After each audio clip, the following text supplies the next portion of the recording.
불러일으켰던 것 같습니다. 그렇다면 과거 열애 보도는 어땠을까요? 불과 20년 전인 90년대만 해도 열애 뉴스는 스포츠 연예 지면 신문에서 주로 보도가 이렇게 됐습니다. 맞아요. 당시 열애 사실 확인은 소속사 측의 공식 입장보다는 스타의 지인이나 스타가 친한 기자에게 직접 털어놓은 경우가 아주 많았습니다. 90년대 특종 연애 보도를 많이 해왔던 기자에게 더 자세한 이야기를 들어봤습니다. 김병 기자님. 과거에는 주로 이제 연예 관계자들 사이에서 뭐 매니저나 아니면 방송 관계자나 두 사람이 조금 사귀는 것 같다. 이런 얘기가 이제 들려오면 이제 귀를 쫑긋 세우고 주변에 이제 탐문을 좀 하게 되는 거죠. 그래서 실제적으로는 다른 사람을 사귀는데 이제 당시 그 마감 시스템에 의해서 확실하게 취재가 되지 않은 내용이 보도가 되어지면서 이렇게 갈등 관계가 펼쳐지는 경우 뭐 이런 것들에 대해서 굉장히 좀 주의를 하기 위해서 노력을 많이 했었고 과거 열애설 보도에 대한 스타들의 반응은 어땠을까요? 지금은 조금 이제 인정을 하는 편인데 과거에는 좀 많이 부인을 했던 상황이에요. 이유는 이제 CF 계약이나 다른 계약 형태의 사적인 어떤 사생활 관련돼서 조금 뭐 불미스러운 일이라고 그런 부분에 대해서 보도되는 것을 꺼려했거든요.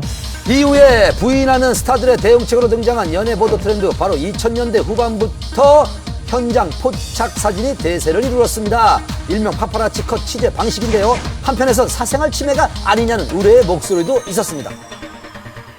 사실 감시라고 보기에는 저희가 관찰을 한다는 의미로 보시는 게 사실 맞을 것 같아요. 네, 뭐 그 팩트를 잡기 위한 뭐 관찰의 과정이라고 봐주시면 좋을 것 같아요. 판매 목적인 거고 수익을 창출하기 위한 목적인 거고 저희는 그 기사의 증거 자료로 쓰기 위한 목적이거든요. 과거부터 지금까지 계속되어 온 스타들의 열애 뉴스, 달라지는 세상만큼 또 변화하는 대중들의 욕구에 따라 열애 보도 뉴스도 진화하고 있습니다. 배우 정준호 씨가 억대 소송을 제기한 것으로 알려졌습니다. 정준호 씨를 광고 모델로 한 웨딩 업체가 지난 2011년부터 1년 6개월간 모델료와 이익 배분금을 지급하지 않았다고 주장하기 때문에 정준호 씨 측은 초상권을 침해당했다며 웨딩홀을 상대로 4억 원의 손해배상을 청구한 건데요.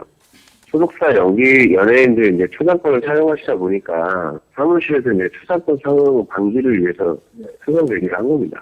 정준호 씨 본인은 어떻게 좀 생각하시는지? 정준호 씨는 모르세요. 사무실에서 한 거라.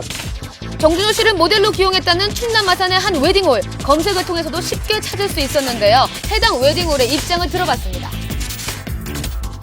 정준호 씨하고 최근에 저희도 광고 모델 쪽으로 맞아요. 그거 얘기 맞아요.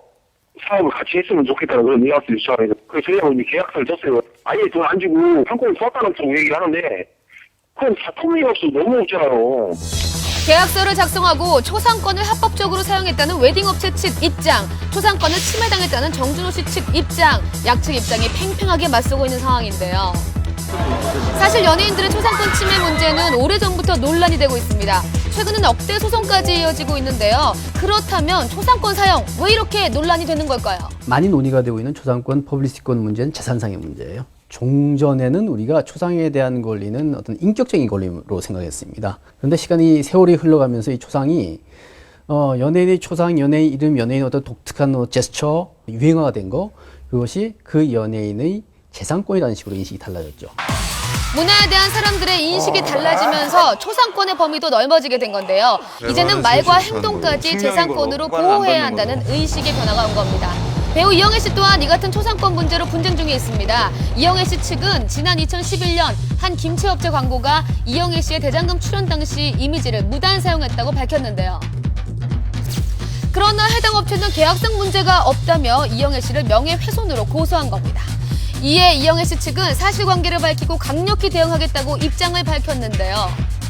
이처럼 초상권 무단 사용에 대해 스타들의 대처도 더욱 강경해지고 있습니다. 연예인들도 권리의식이 훨씬 더 강화되었고 기업 입장에서도 그것이 수익원이 될 수가 있으니까 종전 같은 넘어갈 수 있는 사안들이 이제 분쟁이 되고 소송이 되는 거죠.